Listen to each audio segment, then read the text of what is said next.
नमस्कार। आज हम एमपीपीएससी प्रीलिम्स 2026 की तैयारी के लिहाज से एक बहुत ही दिलचस्प विषय पर बात करने वाले हैं, मध्य प्रदेश के मेले और त्योहार। नमस्कार। और ये सिर्फ रटने वाला टॉपिक नहीं है। आज हम इसके भौगोलिक और सांस्कृतिक पैटर्न को समझने की कोशिश करेंगे। हाँ, क्योंकि एमपीपीएससी में अब सीधे सवाल कम ही आते हैं, तो ये समझना जरूरी है कि ये विषय सिलेबस से कैसे जुड़ता है। बिल्कुल, ये सीधे सीधे जीएस पेपर 1 से जुड़ा है, जहां मध्य प्रदेश का भूगोल और संस्कृति की बात होती है। और खास तौर पर जो प्रमुख धार्मिक एवं पर्यटन स्थल वाला हिस्सा है। हाँ, ये मेले उसे पूरी तरह कवर करते हैं। और प्रश्नों की प्रकृति भी अब बदल गई है। मतलब अब वो ये नहीं पूछते कि मेला कहाँ लगता है, बल्कि ये पूछते हैं कि किस नदी के किनारे लगता है। सही कहा, लोकेशन बेस्ड सवाल, नदी तट पर आधारित सवाल और जिला सम्मेलन यानी मैच द कॉलम, ये बहुत आम हो गए हैं। तो मतलब 2026 की परीक्षा के लिए हमें इन जगहों के भूगोल पर खास ध्यान देना होगा। एकदम। तो चलिए शुरू करते हैं और देखते हैं कि पूरे मध्य प्रदेश में इन मेलों का भौगोलिक वितरण कैसा है। अच्छा, तो पूरे प्रदेश में करीब कितने मेले लगते होंगे? एक अंदाजे के मुताबिक साल भर में लगभग 1200 मेले लगते हैं। 1200? ये तो बहुत ज्यादा है। हाँ, लेकिन इनका वितरण एक जैसा नहीं है। सबसे ज्यादा मेले लगते हैं उज्जैन जिले में। उज्जैन, जाहिर है महाकाल की नगरी है। कितने होते होंगे वहाँ? लगभग 227 मेले। 227? और फिर सबसे कम कहाँ लगते हैं? सबसे कम लगते हैं होशंगाबाद जिले में। वहाँ साल भर में सिर्फ 13 मेले होते हैं। तो ये एक बड़ा अंतर है। अच्छा, इनका कोई ऋतु या मौसम के हिसाब से भी पैटर्न है क्या? हाँ, ये बहुत दिलचस्प है। ज्यादातर मेले मार्च, अप्रैल और मई मतलब गर्मियों में लगते हैं। अच्छा, और सबसे कम? सबसे कम लगते हैं जून से सितंबर यानी वर्षा ऋतु में। अच्छा, क्योंकि वो खेती किसानी का समय होता है। बिल्कुल, लोग खेतों में व्यस्त होते हैं तो बड़े आयोजन कम हो जाते हैं। तो जब उज्जैन की बात हुई है, तो सिंहस्थ कुंभ महापर्व के बारे में बात करना तो बनता ही है। निश्चित रूप से सिंहस्थ कुंभ महापर्व जो उज्जैन में शिप्रा नदी के तट पर होता है। और ये हर 12 साल में एक बार होता है? हाँ, हर 12 वर्षों के अंतराल पर। लेकिन ये 12 साल का चक्र तय कैसे होता है, वो इसकी खगोलीय स्थिति से पता चलता है। अच्छा, वो ग्रहों की स्थिति वाली बात। हाँ, ये तब होता है जब बृहस्पति ग्रह यानी जुपिटर सिंह राशि में और सूर्य मेष राशि में प्रवेश करता है। एकदम सही। पिछला आयोजन 2016 में हुआ था, तो अब अगला 2028 में होगा। और उज्जैन भारत के उन 4 मुख्य कुंभ स्थलों में से एक है। हाँ, हरिद्वार, प्रयाग, नासिक और उज्जैन। चलिए हम उज्जैन से ग्वालियर की ओर चलते हैं। यहाँ के मेले, खासकर रामलीला का मेला, इसका इतिहास तो विभाजन से जुड़ा है। हाँ, ये एक बहुत ही खास कहानी है। ये मेला ग्वालियर और भांडेर तहसील में लगता है। और ये परंपरा 118 साल से भी ज्यादा पुरानी है। लेकिन इसकी जड़ें आज के पाकिस्तान के झांग जिले में हैं। विभाजन के बाद वहां से आए लोगों ने इसे ग्वालियर में फिर से स्थापित किया। मतलब एक पूरी सांस्कृतिक विरासत को वो अपने साथ ले आए। बिल्कुल। और ग्वालियर की एक और पहचान है वहां का व्यापार मेला। राज्य का सबसे बड़ा व्यापारिक मेला। हाँ, 120 साल से भी पुराना है। 1905 से इसकी शुरुआत हुई थी। और एक हीरा भूमिया का मेला भी है ना? हाँ, वो ग्वालियर और गुना दोनों क्षेत्रों में अगस्त सितंबर के दौरान लगता है। ठीक है, तो अब ग्वालियर से आगे बढ़कर उत्तरी मध्य प्रदेश यानी चंबल और शिवपुरी की तरफ चलते हैं। हाँ, यहाँ के मेलों का अंदाज थोड़ा अलग है। सबसे पहले बात करते हैं नागा जी के मेले की। ये मुरैना जिले के पोरसा गांव में लगता है ना? हाँ, अगहन के महीने में यानी नवंबर दिसंबर में।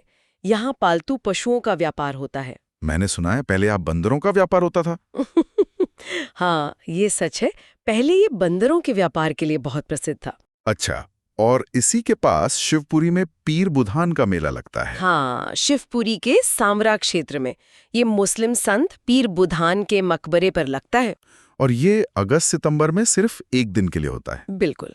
तो चंबल के बाद अब हम आते हैं बुंदेलखंड, खासतौर पर दतिया। दतिया में तो मेलों का एक पूरा गुच्छा है।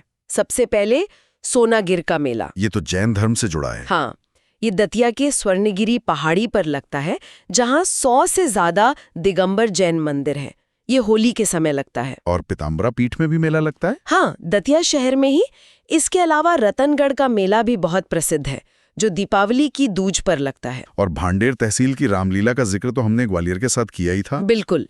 एक और है सनकुआ का मेला, जो दतिया में कार्तिक माह में 15 दिनों तक चलता है। तो दतिया में काफी कुछ है याद रखने के लिए। हाँ। अब दतिया से थोड़ा और आइए, अशोकनगर की बात करते हैं। हाँ, जोगेश्वरी देवी का मेला। हाँ, ये अशोकनगर के चंदेरी में लगता है। चंदेरी अपनी साड़ियों के लिए तो मशहूर है ही। बिल्कुल, और ये मेला चैत्र के महीने में लगता है। इसके पीछे एक कहानी भी है। अच्छा, क्या कहानी है? ऐसी मान्यता है कि चंदेरी के एक शासक को कुष्ठ रोग हो गया था और वो देवी की कृपा से ही ठीक हुआ। अच्छा, उसी के बाद से मेला शुरू हुआ। हाँ, और यहीं से करेला राई भी जुड़ा है, जहाँ राई नृत्य होता है।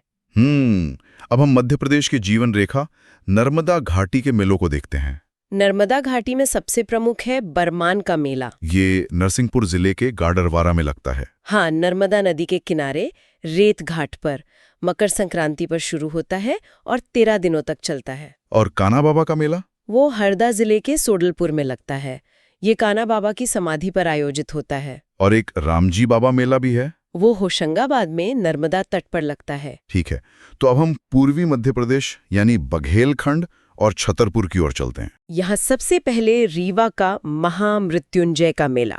ये तो बहुत प्रसिद्ध है। हाँ, ये बसंत पंचमी और महाशिवरात्रि दोनों मौकों पर लगता है। और सीधी जिले में चंडी देवी का मेला। ये सीधी के घोघरा में लगता है। कहते हैं इसका संबंध बीरबल से था। अच्छा, और छतरपुर का जल विहारी मेला? ये छतरपुर में अक्टूबर में 10 दिनों के लिए आयोजित होता है। चलिए अब उस इलाके में चलते हैं जो अपनी अलग संस्कृति के लिए जाना जाता है, निमाड़। यानी खरगोन और खंडवा। यहाँ संतों के मेले बहुत प्रसिद्ध हैं। सबसे पहले संत सिंगा जी का मेला। ये खरगोन के पिपलिया खुर्द में लगता है। हाँ, शरद पूर्णिमा के समय। और एक और दिलचस्प बात है। क्या? कालूजी महाराज का मेला भी खरगोन के पिपलिया खुर्द में ही लगता है। अच्छा, एक ही जगह पर दो मेले। हाँ, और कालूजी महाराज संत सिंगा जी के भतीजे थे। ये तो कंफ्यूजिंग हो सकता है। बिल्कुल। इनके अलावा खंडवा में मांधाता मेला और खरगोन में नवग्रह मेला भी महत्वपूर्ण है। अब आते हैं मालवा अंचल पर। इंदौर के पास लगने वाला हिंगोट मेला, ये तो बहुत ही अनूठा है। हाँ, ये इंदौर जिले के गौतमपुरा में लगता है। इसे एक तरह का अग्नि बाण युद्ध भी कहते हैं। अग्निबाण युद्ध मतलब? इसमें 2 गांव के लोग हिंगोट नाम के एक फल से बने अग्नि बाण एक दूसरे पर फेंकते हैं। सच में? ये तो काफी खतरनाक लगता है तो, पर ये सदियों पुरानी परंपरा है। कमाल है। और मालवा में कौन से मेले हैं? रतलाम में त्रिवेणी मेला है। नीमच में बाबा शाहबुद्दीन औलिया का उर्स फरवरी में 4 दिन के लिए होता है। और देवास में? देवास में चंद्रशेखर मेला लगता है। हिंगोट मेले के बाद अब छिंदवाड़ा के गोटमार मेले की बात करते हैं। ये तो और भी अनोखा है। हाँ, ये छिंदवाड़ा के पांढुर्णा में जाम नदी के तट पर होता है। और इसमें लोग एक दूसरे पर पत्थर फेंकते हैं। बिल्कुल, नदी के दोनों ओर के गांव वाले एक दूसरे पर पत्थर फेंकते हैं। ये तो बहुत ही अजीब परंपरा है। हाँ, ये पोला पर्व के दिन होता है। और यहीं छिंदवाड़ा में गोंड जनजाति द्वारा मेघनाथ पर्व भी मनाया जाता है। चलिए अब कुछ और जरूरी मेलों को जल्दी से देख लेते हैं। गुना और सागर में कौन से मेले खास हैं? गुना के भामावड़ में तेजाजी का मेला लगता है। ये तेजाजी दशमी को होता है। हाँ, भाद्रपदी शुक्ल दशमी को।